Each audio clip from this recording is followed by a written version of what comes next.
ஞானானந்தமயம் தெய்வம் நிர்மலஸ்படிகாகிருதியும் ஆதாரம் சர்வ வித்யானாம் ஹயக்ரீவம் உபாஸ்மகே. நேயர்கள் அனைவருக்கும் அஸ்ட்ரோ கேஎஸ் ஐயங்காரின் பணிவான நமஸ்காரங்கள்.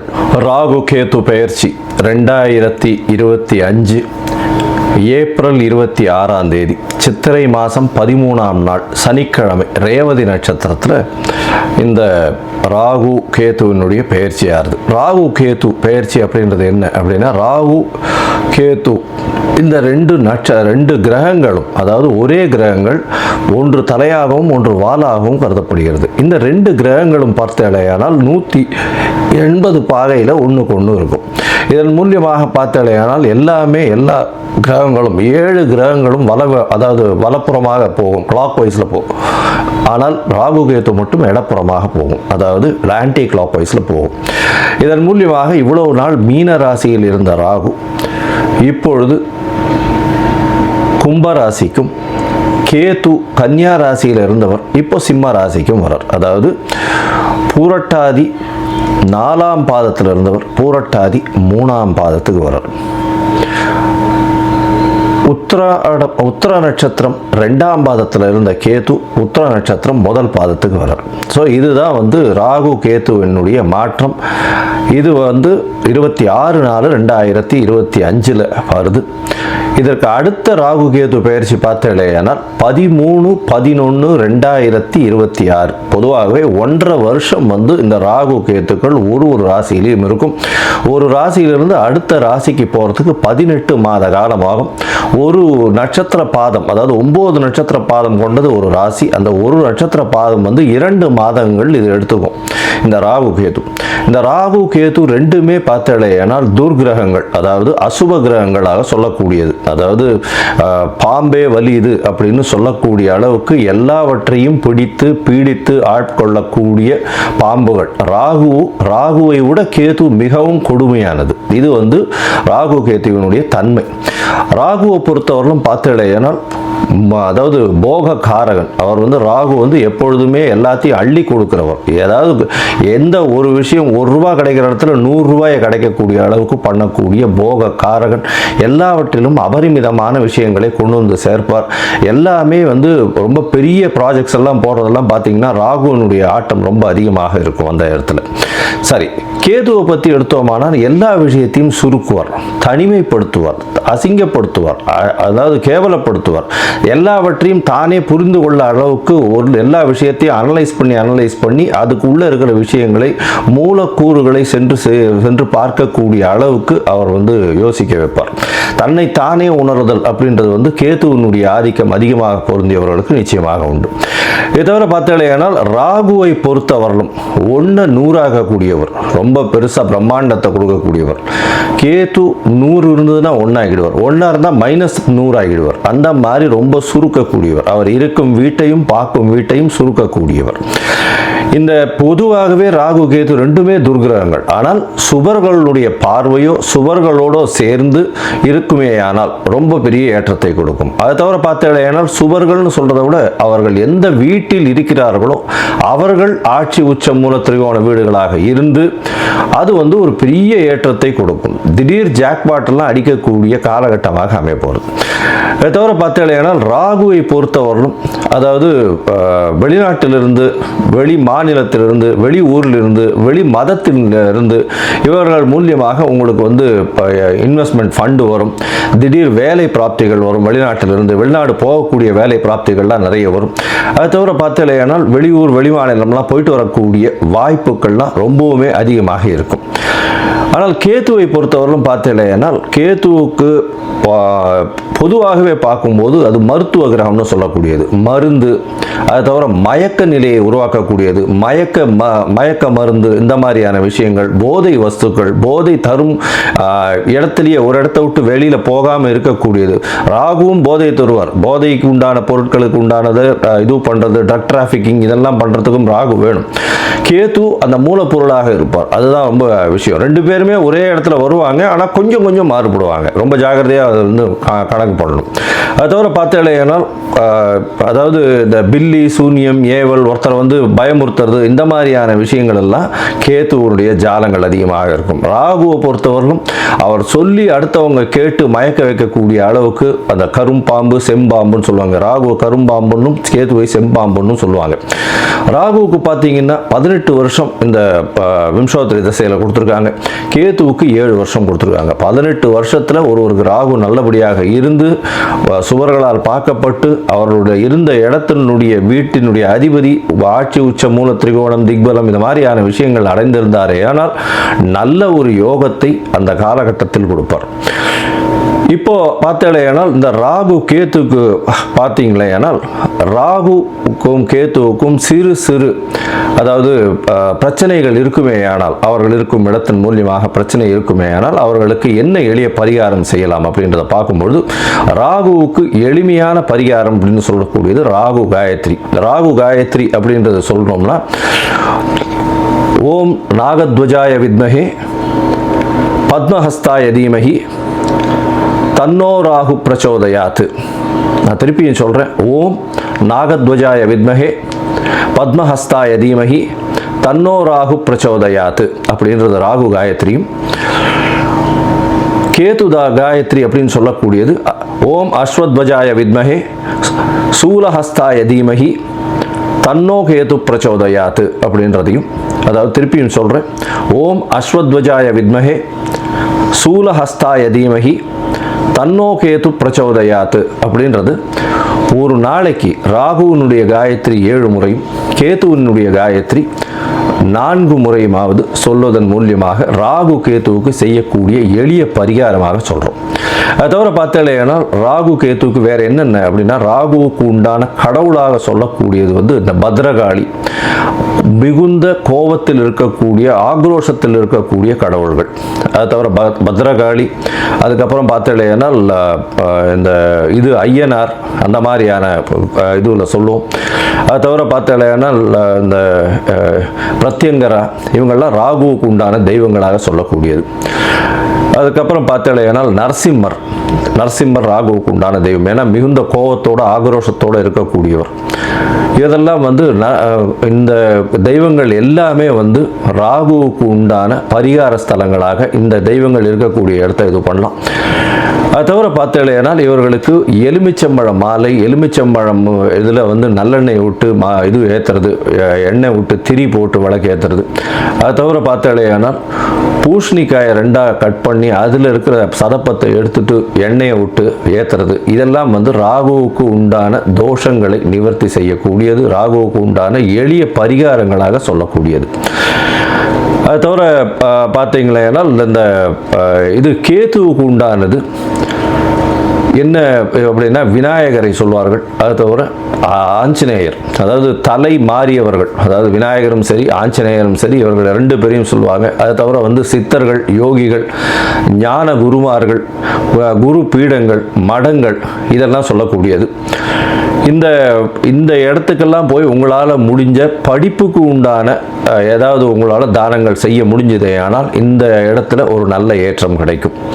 அது தவிர பார்த்தேனால் இந்த இது ஆட்டிசம் சைல்டு, மனநலம் சற்று பேதலித்து குன்றி இருக்கக்கூடிய குழந்தைகள், வளர்ச்சி குன்றிய குழந்தைகளுக்கு உங்களால் முடிந்ததை செய்யும் பொழுது கேத்து பகவானின் மூலியமாக வரக்கூடிய எல்லா பிரச்சனைகளிலிருந்தும் நிச்சயமாக விடுதலை பெறலாம்.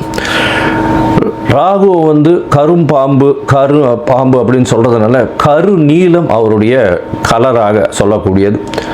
அதே மாதிரி பார்த்தேனால் கருப்பு உளுந்து அது அவருடைய தானியம். கேத்துவுக்கு பார்த்தேனால் மல்டி கலர், அதாவது பல வண்ணங்களை கொண்ட ஷர்ட்டு இல்லைன்னா பல வண்ணங்களை கொண்ட விஷயங்களை தானம் பண்ணிங்கன்னா கேத்துவுக்கு பிரீத்தியாக சொல்லக்கூடியது.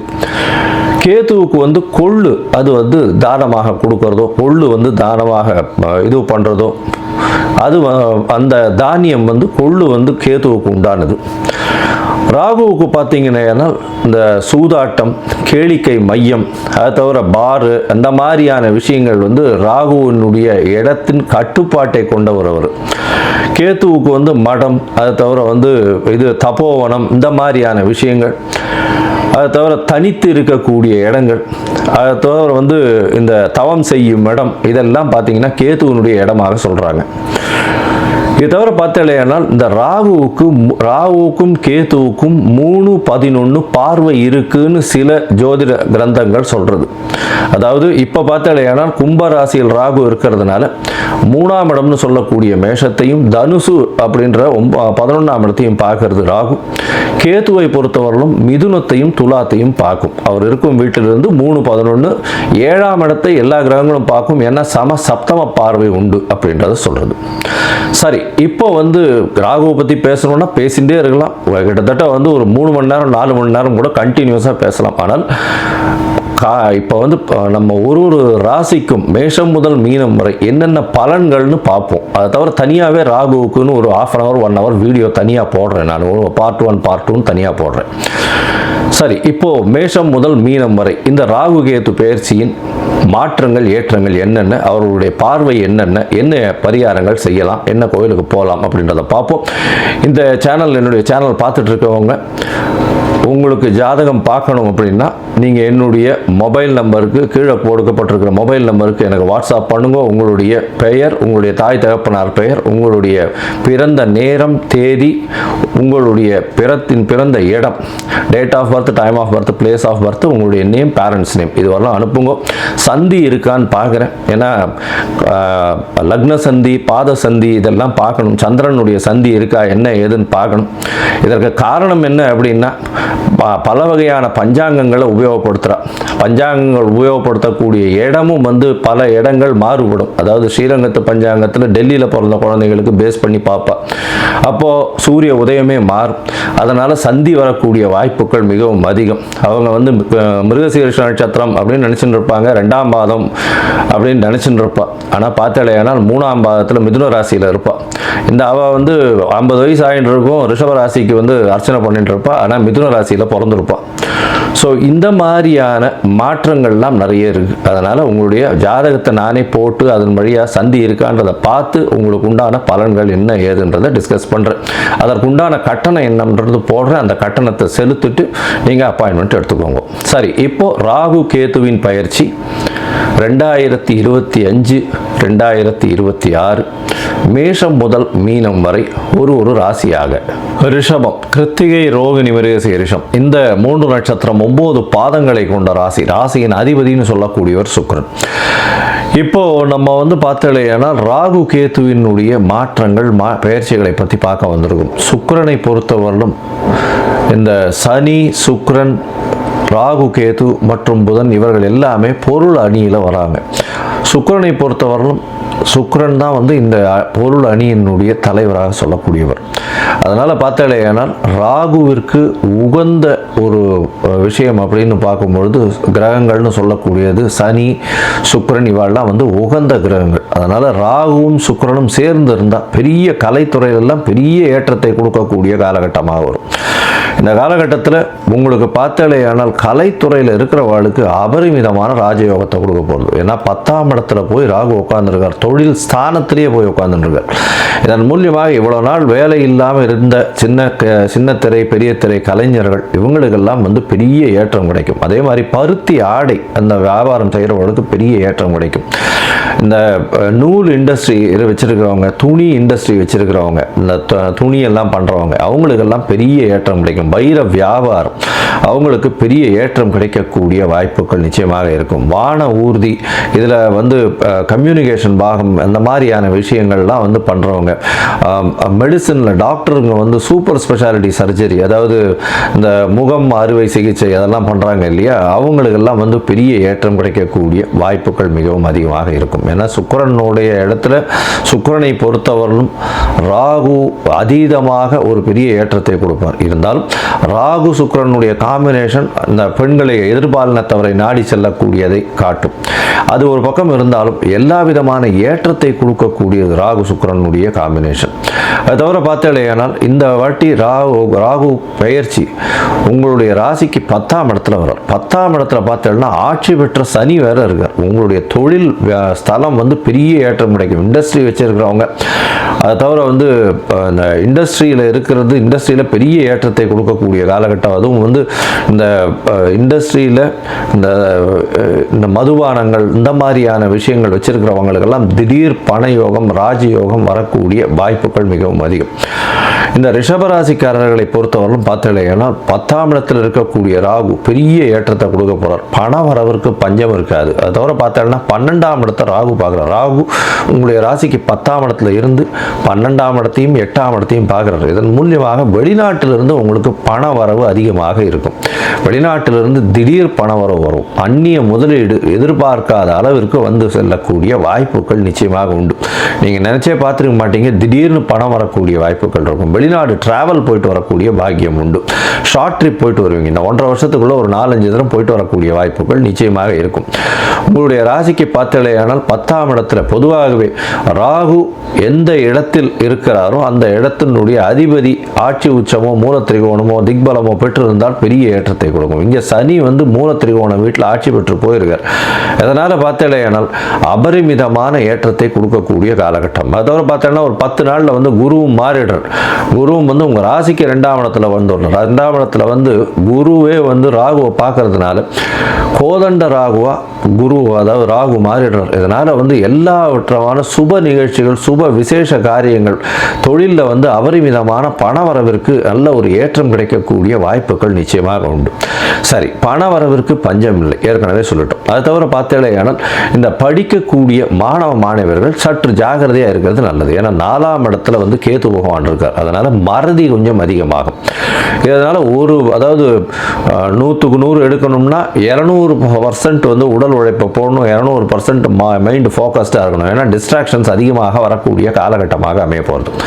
அதனால் கொஞ்சம் ஜாகிரதையாக படிப்பில் ரொம்ப கவனம் சிதறாமல் இருக்கணும் அப்படின்றத சொல்கிறோம். 4ஆம் இடத்தில் இருக்கக்கூடிய கேது உங்களுடைய தாயின் உடல்நிலையில் சற்று பின்னடைவை ஏற்படுத்துவார். அதனால் வந்து தாயின் உடல்நிலையில் சற்று பின்னடைவை ஏற்படுத்தக்கூடிய காலகட்டமாக அமையும்.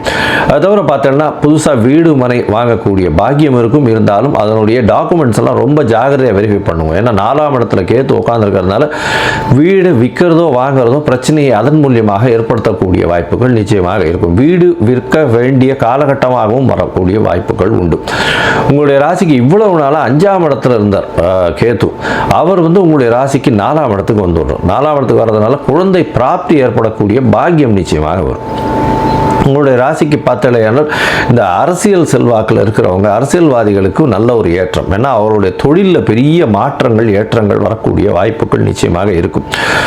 இந்த காலகட்டத்தில் பார்த்தோம்னா ராகு உங்களுடைய ராசிக்கு 12ஆம் இடத்தையும் 8ஆம் இடத்தையும் பார்க்கறது பெரிய விசேஷத்தை கொடுக்கும்.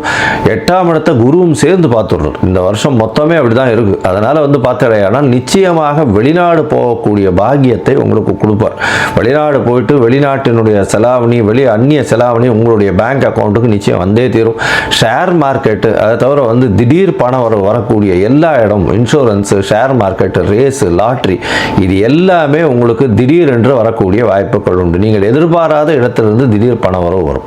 சரி, கேத்து 4ஆம் இடத்துல இருக்கிறதுனால மனசை கொஞ்சம் கிளேசப்படுத்துவார். கான்சன்ட்ரேஷனை டிஸ்ட்ராக்ட் பண்ணுவார். இந்த போகம்லாம் கிடைக்கிறதுனால அதன் மூலியமாக டிஸ்ட்ராக்ஷன் ஆகக்கூடிய வாய்ப்புகள் நிச்சயமாக இருக்கும். ராசிக்கு 2ஆம் இடத்தையும் பார்க்கிறார். அவர் உங்களுடைய ராசிக்கு 2ஆம் இடத்தையும் கேது பார்க்கிறார். 2ஆம் இடத்தை கேது பார்க்கறதுனால சற்று குருவியே அவர் பார்க்க போறதுனால பணவரவிற்கு பஞ்சம் இருக்காது. பேச்சில் நல்ல நளினம் இருக்கும். பேச்சில் ஆன்மீகத்தன்மை இருக்கக்கூடிய வாய்ப்புகள் உண்டு ரிஷபராசிக்காரர்களுக்கு. அது தவிர 6ஆம் இடத்தை பார்க்கிறார். புதுசாக கடன் வாங்குவீங்க, சுபத்துக்கு கடன் வாங்குவீங்க, சுப காரியங்கள் நடக்கிறதுக்கு கடன் வாங்குவீங்க. மொத்தத்தில் பார்த்தீங்களே, ஆனால் இந்த வருஷத்தில் நல்ல ஒரு ஏற்றம் இருக்கக்கூடிய காலகட்டம். மொத்தத்தில் ரிஷபராசிக்காரர்களுக்கு ஏற்றமான காலம். வெளிநாடு போகக்கூடிய பாக்கியம் நிச்சயமாக உண்டு. தொழிலில் பெரிய அபிவிருத்தி கிடைக்கக்கூடிய காலகட்டமாக அமைய போகிறது. 10ஆம் இடம் வலுப்பெற்று போகிறதுனால குருவின் பார்வையும் இருக்கிறதுனால உங்களுடைய தொழில் பன்மடங்கு உயரக்கூடிய வாய்ப்புகள் உண்டு. வெளிநாடு வெளியூர் வெளி மாநிலம் சென்று அங்கிருந்து வெளி மதத்தினவர் வெளிநாட்டவர் மூலியமாக உங்களுக்கு மூலதனம் அதிகமாக வரக்கூடிய காலகட்டமாக அமையும். ஷார்ட் ட்ரிப் வெளிநாடு வெளிநாடு போயிட்டு வரக்கூடிய வாய்ப்புகள் நிச்சயமாக உண்டு. அதுவும் வந்து கலைத்துறையில் இருக்கிறவங்களுக்கு பெரிய ஏற்றம். கலைத்துறையில் இந்த கம்யூனிகேஷன், அந்த கிராஃபிக்ஸு, இந்த மாதிரியான விஷயங்கள் பண்ணுறவங்களுக்கெல்லாம் பெரிய ஏற்றமான, கம்ப்யூட்டர் கிராஃபிக்ஸ், சிஜிஸ் அப்படின்னு சொல்லுவாங்க, அவங்களெல்லாம் வந்து பெரிய ஏற்றம் கிடைக்கக்கூடிய காலகட்டமாக அமைய போகிறது. குழந்தை பிராப்தி ஏற்படக்கூடிய பாக்கியம் நிச்சயமாக உண்டு. படிக்கக்கூடிய மாணவர்களுக்கு ஒரு தடவைக்கு 10 தரம் படிக்கிறது நல்லது. மைண்ட் டிஸ்ட்ராக்ஷன் வரக்கூடிய வாய்ப்புகள் நிச்சயமாக உண்டு. பண வரவிற்கு பஞ்சம் இருக்காது. புதிய கடன் அமையக்கூடிய வாய்ப்புகள் உண்டு. வீடு விற்க வேண்டிய கட்டாயம் வந்தது, ஆனால் வீடு கொஞ்சம் கம்மியான விலை போகக்கூடிய வாய்ப்புகள் நிச்சயமாக இருக்கும். தாயின் உடல்நிலையில் சற்று கவனமாக இருங்க. இதை தவிர வந்து பார்த்தேனால் இந்த ராகு கேத்துவுக்காக சென்னையில் இருக்கக்கூடிய கோலவிழியம்மன் கோவிலுக்கு ஒரு 2 தரமாவது போயிட்டு வாங்க. உங்களுடைய வாழ்வில் பெரிய ஏற்றம் கிடைக்கும். 90 விழுக்காடு பெரிய மாற்றங்கள் இருக்கக்கூடிய வாய்ப்பு உண்டு.